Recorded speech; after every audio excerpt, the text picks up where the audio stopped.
does not adequately address what we can and should do to support public schools in Durham at this time. Funding for a supplement that targets our most experienced teachers who are being left out of state salary increases and who we are losing to neighboring counties that offer higher pay has been added to this budget.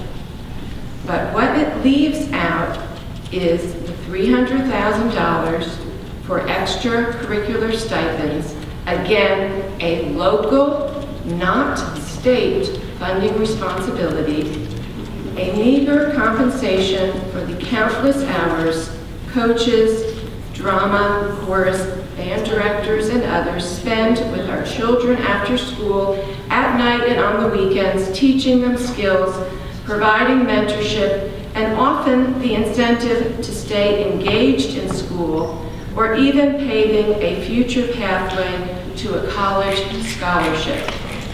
And again, these are some of the same talented and experienced staff that we are losing to our neighboring school districts.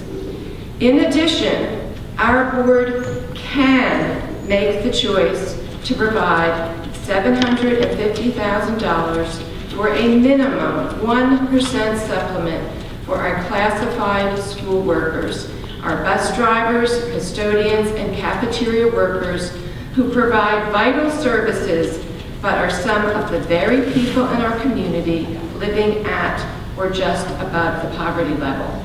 Yes, this is something the state should be doing, but they have not. And again, our neighboring school districts have been addressing this issue with local supplements and stipends. We can fund all three of these requests within our current available funds and with no need for a tax increase and no impact to our AAA bond rating. This policy of making strategic, targeted investments in human capital is consistent with the county's overall policy of making these same type investments with county staff. This funding of an additional $2.43 million is consistent with our past funding levels for Durham Public Schools and is also justified to maintain our competitiveness in the job market and retain our talented and experienced staff. It is also justified from a social justice and equity standpoint.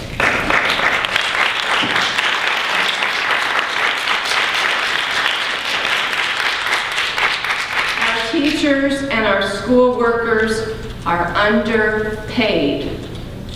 While it's more challenging to find the $1.9 million requested to maintain 33 teaching positions out of our current budget, I am actually hopeful that Durham Public Schools will receive some type of state funding that could be used for these teaching positions.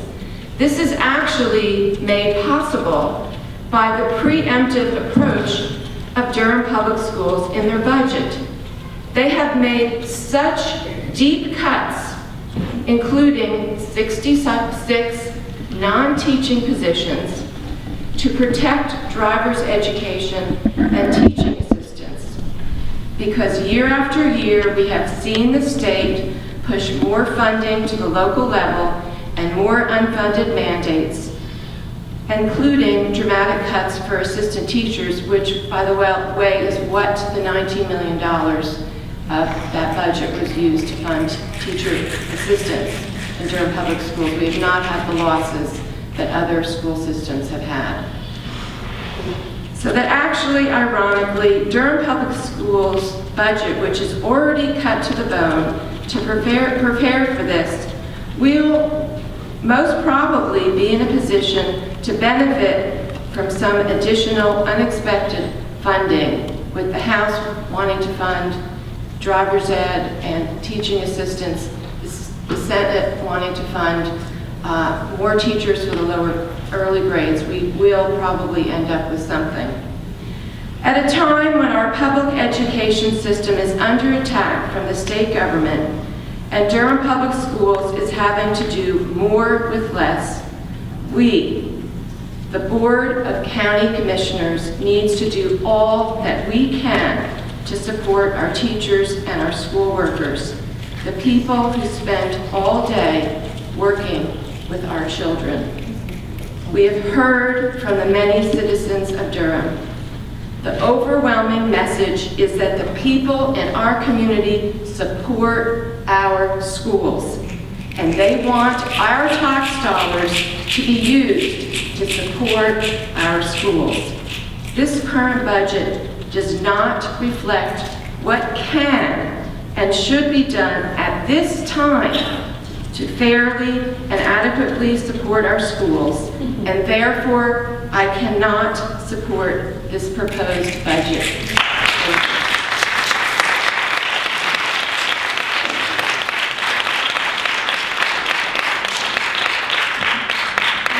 Thank you, Commissioners, for your comments on this evening. I would now ask that I will call for a vote on this budget. Entertain a motion. Yes. I just have one question, to call for the question. Mr. Chair, did you receive the information that Commissioner Jacobs has talked about the $19 million? Did you get that information? Not in the last 24 hours, no. You did? Okay. What was it said? Who said it? She just mentioned how the money was spent. That's I just what wondered if you- they told us when they spoke to us, when we asked that question. I don't remember details. I just wondered if you had the information. No, this communication, I must admit, has been not good. And I think this is why we are where we are now. But I really hope that school board, those of you present tonight, and Board of County Commissioners, that we really move forward in terms of really trying to work together to really help on behalf of our community, so that when we get to this place in June, that we have a clear understanding of where we are and what needs are really there. So I will call for a vote on this item. Second. It's been moved by Commissioner Hamilton, second by Commissioner Foster, that we approve the 2015-2016 fiscal year budget. All in favor, please indicate by saying aye. All opposed? No. But this vote passes 3-2 to approve the adoption of